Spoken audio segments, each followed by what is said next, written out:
Ladies and gentlemen, federal employees, having fantastic health insurance in retirement is critical to any great retirement plan because we all know we tend to have the most medical expenses in our life in retirement. But what are the ways that you can get killed in medical expenses with Medicare? How can the cost of Medicare skyrocket throughout your retirement? And what can you do to make sure that doesn't happen to you? That's what we're going to dive into today. Now, if you're new to the channel, welcome. My name is Dallin Haas. I'm a financial planner. I serve federal employees, help them retire every day, and I love it. So let's talk about this. Let's cut right to the chase. If you didn't know, Medicare premiums, and we're going to talk to, by the way, later in this video, as a federal employee, does Medicare even make sense for you? All those things. But just for now, know that most feds do get on Medicare, okay? We'll get to some of the details in just a second, but that is my summary. Here's the problem. Medicare, the cost of Medicare goes up with your income. The higher your income, the higher the cost. For example, if you're in the highest bracket, you will pay $628 per month per person. So if it's you and your spouse, that's $1,200 some every single month for Medicare. And you'll pay for your FEHB on top of that, assuming you have FEHB as well. Now, let me explain some of this stuff to give a little more context, but that's the biggest problem, is if you don't understand how to manage TSP withdrawals and other things to manage your taxes well, you may pay huge amounts in taxes over time and pay huge amounts in Medicare. But let me give some background now, okay? Long story short, if you are a married couple, as long as you have less than $212,000 worth of income per year in retirement, then you will pay the base premium, which is about $185 per month per person. All right, that's what you'll pay. As a single person, you got to make less than $106,000 to have that base premium. So as long as you're under that amount, you're good. Now, you may say, look, I don't make more than $212 or $106. I'm good. I'm never going to be above the base premium. Well, hold your horses. We see this all the time where someone normally doesn't make this sort of money, but in retirement, they get themselves into huge trouble. And this is why.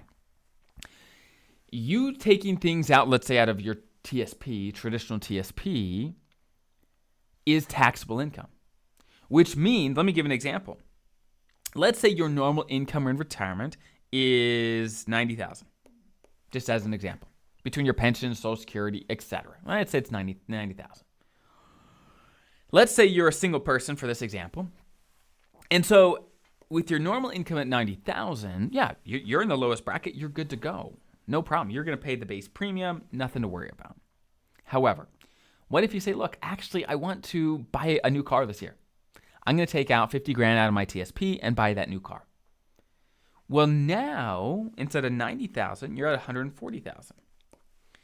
And so you're not only in the second bracket, you're actually in the third bracket. You now pay $370 per month because of that withdrawal. So you can see really quickly, obviously this is just an example, one wrong move with a withdrawal or this or that, you can be in a much higher Medicare bracket where you're now paying a lot more. Now the good news is this doesn't last forever. Basically how Medicare works is there's a 2-year look back period. So as we see here, for the premiums this year in 2025, if you are on Medicare, are going to be based on what you made in 2023. It's a 2-year look back period. And in 2026, they're going to look back at 2024, etc. So if let's say in 2024, you had a big income year, then yeah, in 2026, you are going to pay more in Medicare. However, the next year in 2027, they're going to now look at your 2025. So if you just had one peak in income, then it settled back down, then you'd have one peak of Medicare premiums 2 years later, and then it would settle back down. But it's incredibly important when you're taking out withdrawals, let's say from TSP and other income that you're generating, you keep an eye on these premiums because it's going to be a big, big factor. Now, let me address this really quick. Now, I'm not going to go into super in depth how FEHB and Medicare work together. I've got other videos on that. You can check that out. But let me just give you the short version because you're probably asking the question right now, like, why on earth would I need Medicare anyway? I've got my health insurance through the government, my FEHB. Why would I need Medicare at all? Well, first and foremost, if you have TRICARE, if you are also a military veteran, you've got a military retirement, and you've got TRICARE, then TRICARE requires Medicare. So if you have TRICARE, you don't have a choice. You have to get on Medicare. That's number one. Number two is, honestly, for most feds, assuming they can control their premiums reasonably, then having FEHB plus Medicare. When I say Medicare, I'm referring to Medicare A and B. Those are the most common by far for federal employees. Having a combination of both of these can be a fantastic way to have great coverage at a reasonable price in retirement. Now, some people might say, well, look, I already have to pay for my FEHB premiums. Why on earth would I sign up for another premium? This plan has been working for me. Well, again, you don't have to unless you're part of USPS. If you work for the Postal Service, then after a certain age, they require all their retirees to jump on Medicare Part B. But assuming you're not the Postal Service or TRICARE, you're not required to be on Medicare. You don't have to. However, let me talk you through a couple things. Number one, if you have a good FEHB plan and Medicare A and B, then Medicare A and B, once you're retired, becomes primary, and they pay for most things. And then FEHB picks up basically everything else. So as long as you got decent, like a good plan here that merges well with Medicare, then your out-of-pocket expenses of retirement will be probably very, very minimal, assuming things are covered by Medicare, which is really, really nice. To have fantastic comprehensive coverage throughout retirement, super helpful. And this is the next mistake we see all the time that can really skyrocket your costs, is choosing a good FEHB plan. Because if you have a good FEHB plan that actually merges well with Medicare, a couple things will happen. Number one, like I said, they're going to pick up basically everything that Medicare doesn't, and they will also pay you money to be on Medicare. They'll give you a Medicare Part B reimbursement.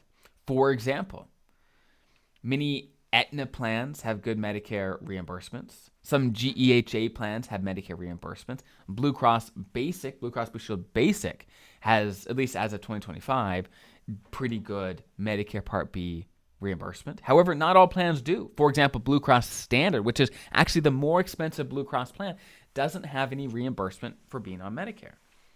So if you are on, let's say, a really expensive FEHB plan that doesn't honestly play very nice with Medicare A and B, and you're paying Part B premiums and your expensive FEHB, then yeah, your costs are going to be super, super high. Your premiums are going to be very, very high.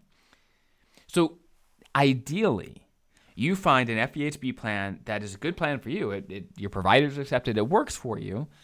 And they give you perks and reimbursement to be on Medicare Part B, so that overall your net premiums are lower and you've got fantastic coverage. That is an ideal situation. Now, I understand not everyone's situation is ideal. I get that.